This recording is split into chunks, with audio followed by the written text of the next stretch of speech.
পাশের বাড়ির দিভা ভাবিকে ভালো লাগে, এতে কি আমার পাপ হবে? নাউযুবিল্লাহি মিন যালিক। কে রে? না না ঠিক আছে, না এত জানার অধিকার আছে।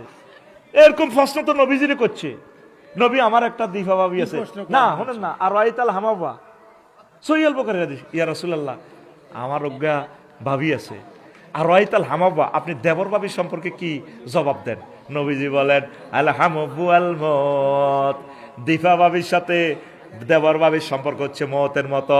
দিভা ভাবিরে দেখলে তুমি মতের মতো ডরাইবা, ভাবিয়ে তোমার দিকে চাইলে হাতের নাম কি তাহলে তুমিও ডরাইবা, ভাবি চলে তুমি ভাবির দিকে চাও, ভালো তো লাগবো, ফর্দা ফরস।